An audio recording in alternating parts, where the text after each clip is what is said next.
നിന്റെ ആഡംബരവും വാദ്യഘോഷങ്ങളും പാതാളത്തിലേക്ക് ഇറങ്ങിപ്പോയി. നിന്റെ കീഴെ പുഴുക്കളെ വിരിച്ചിരിക്കുന്നു. കൃമികൾ നിനക്ക് പുതപ്പായിരിക്കുന്നു.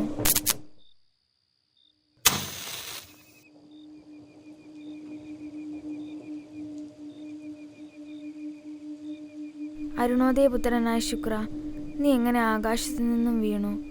ജാതികളെ താഴ്ത്തിക്കളയുന്നവനെ, നീ എങ്ങനെ വെട്ടേരി നിലത്ത് വീണു? ഞാൻ സ്വർഗത്തിൽ കയറും. എൻ്റെ സിംഹാസനം ദൈവത്തിൻ്റെ നക്ഷത്രങ്ങൾക്കു മീതെ വയ്ക്കും.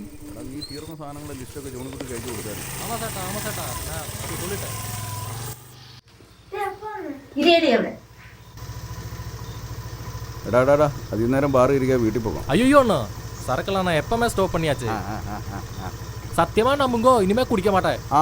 നിന്ന് മഴ നനഞ്ഞ സമയം കളയാ, വീട്ടിൽ പോകും. നാളെ രാവിലെ 8 മണിയാകുമ്പോൾ ഇങ്ങനെ വന്നേക്കാം. ഓക്കെ ഓക്കെ അണ്ണാ, ശരി.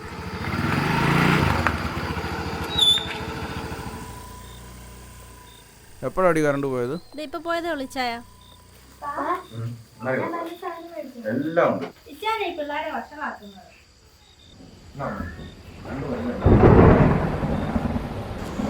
ഞാൻ ഫോൺ എടുക്കാണേ. ഫോണെ കളിക്കാൻ കുടിച്ചു വെച്ചിട്ട് കിടക്കാൻ നോക്കും. ശരിയപ്പാ.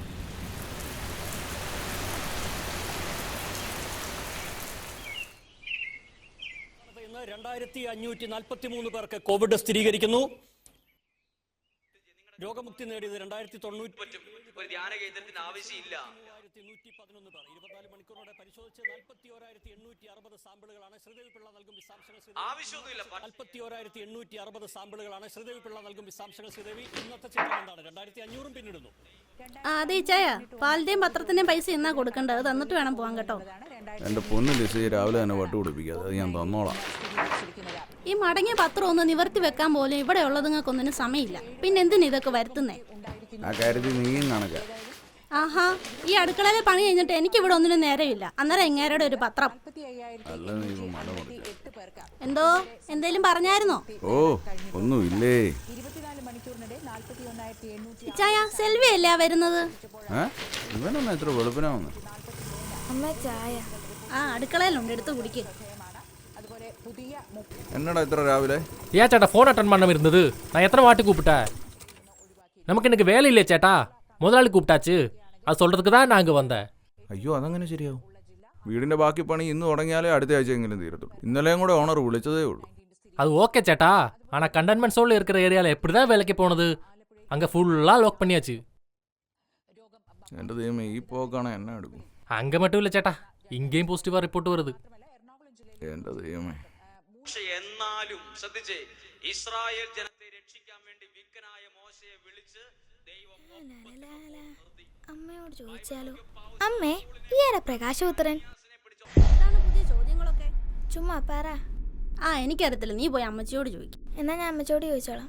അതെ മേഡം, ഈ കാണിക്കുന്ന ശുഷ്കാന്തിയൊക്കെ പഠിക്കുന്ന കാര്യത്തിലും വേണം, അല്ലാതെ 2ാം സ്ഥാനത്ത് നിന്നാ പോരാ. അമ്മച്ചി വാ മോളെ, നിനക്കെന്താ അറിയണ്ടേ? അമ്മച്ചി പറഞ്ഞുതരാമല്ലോ. അമ്മച്ചി, ആരാണ് ഈ പ്രകാശപുത്രൻ? അയാൾക്ക് ബൈബിളുമായുള്ള ബന്ധം എന്താണ്? ദൈവവുമായും ബൈബിളുമായും വളരെ അടുത്ത ബന്ധമുള്ള ഒരാളായിരുന്നു പ്രകാശപുത്രൻ. അതെന്താ, ഇപ്പൊ ബന്ധമൊന്നുമില്ലേ? ഇല്ലെന്ന് തന്നെ പറയാം. സ്വർഗത്തിൽ നിന്ന് പുറത്താക്കപ്പെട്ടവനെ എങ്ങനെ ഉൾക്കൊള്ളാൻ കഴിയും? ശരിക്കും ആരാണ് അമ്മച്ചി അയാൾ? ദൈവത്തിൻ്റെ 8 മാലാഖമാരിൽ ഒരാളായിരുന്നു. തിളക്കമാർന്ന ശരീരവും വളരെയേറെ കഴിവുകളും മറ്റുള്ള മാലാഖമാരേക്കാൾ വളരെ പ്രത്യേകതയും ഉണ്ടായിരുന്നു. ദൈവത്തിൻ്റെ ഏറ്റവും പ്രിയപ്പെട്ട മാലാഖ.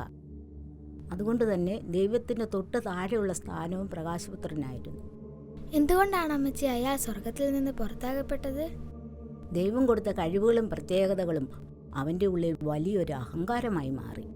തൻ്റെ പീഠം ദൈവത്തിന് മുകളിൽ കൊണ്ടുവരണമെന്നായി. അങ്ങനെ ദൈവവുമായി യുദ്ധം ചെയ്ത് പരാജയപ്പെട്ട് സ്വർഗത്തിൽ നിന്ന് ഭൂമിയിലേക്ക് അവൻ വന്നു. ദൈവത്തിൻ്റെ ശാപമേറ്റവനെ മനുഷ്യരെല്ലാവരും സാത്താൻ എന്ന് വിളിച്ചു. നന്മയ്ക്കെതിരെ പോരാടുന്ന സാത്താൻ. പിന്നെ സ്വർഗത്തിൽ അവൻ മറ്റൊരു നാമത്തിലാണ് അറിയപ്പെടുന്നത്. ഏത് നാമം? ലൂസിഫർ. അല്ല അമ്മച്ചി, കുറച്ച് ദിവസങ്ങളായി ചേച്ചി സാത്താന് വേണ്ടിയാണോ ദൈവത്തിനോട് പ്രാർത്ഥിച്ചത്?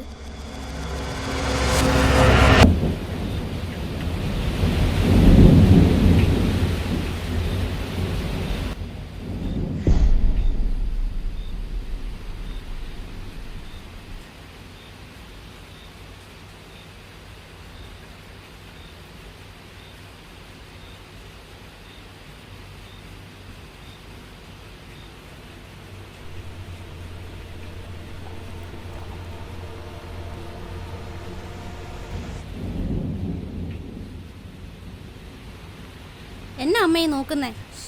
എന്നാ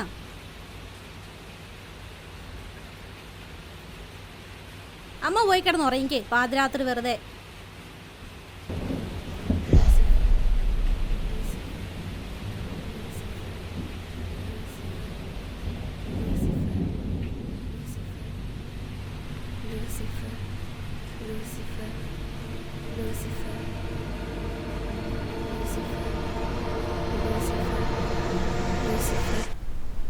Lucifer.